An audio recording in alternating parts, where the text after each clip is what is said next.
We're out of snow pickets. How can we construct an anchor for a rappel in the snow?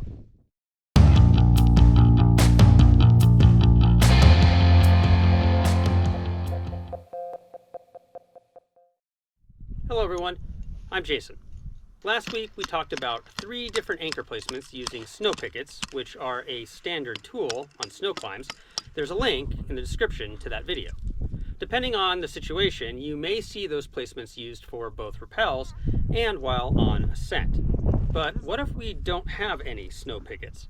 Well, what we are going to demonstrate today may suffice in a pinch while on rappel, which will have lower forces, but they would be either unworkable or too suspect to be employed on ascent. Why might we be rappelling on snow without any pickets? I suppose the classic reasons are related to descending big routes, which can eat up material through multiple rappels, and which takes time, allowing snow conditions to deteriorate, making descending on foot or on glissade too risky.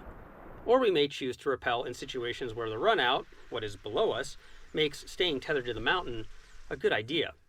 The first option is a snow bollard. These can take a bit of time to set up and require quite a lot of space. If we have snow that isn't particularly airy, we can carve a U-shape into the snow anywhere from 1 to 3 meters across. The looser the snow, the wider the U-shape. Now we want to dig down. Again, the deeper the better unless we hit a layer of weak snow. And we want to add an upper lip to the center feature, making it less likely for the rope to slide out of the trench. 60 to 90 centimeters is often a good depth, but again, snow conditions will dictate. We can add strength by padding the back of the bollard with material to prevent the rope from cutting into the snow. The most important points to protect are the shoulders of the bollard, where the rope transitions to pointing down at those on rappel. Potentially, whatever material we add may end up being left, unless the last person is willing to pull the padding material. Now, harkening back to the T-slots we built last week, we can build more of them using all manner of materials.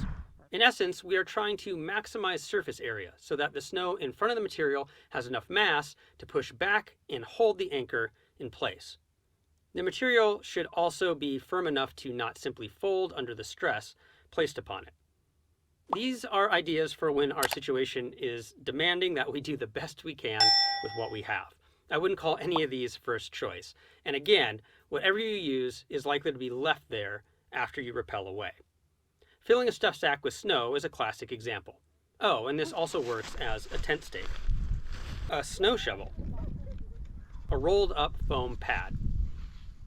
Bundled tent poles. A frozen filled water bottle. A backpack. Trekking poles reinforcing one another. There really are endless materials. Just keep in mind that overall surface area is the primary factor we want to maximize.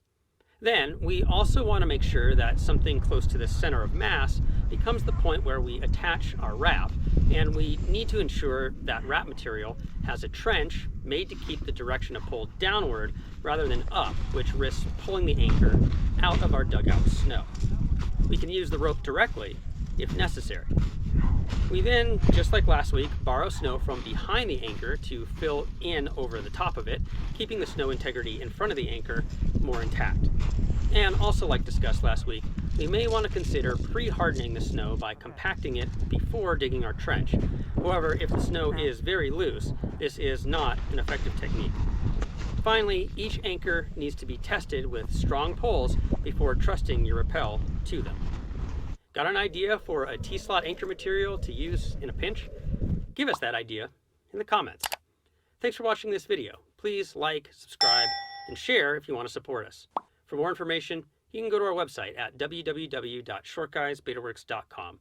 If you missed it, you can check out that video I mentioned about placing snow pickets, or since you may have an interest in snow climbing, maybe check out our entire series called Cold.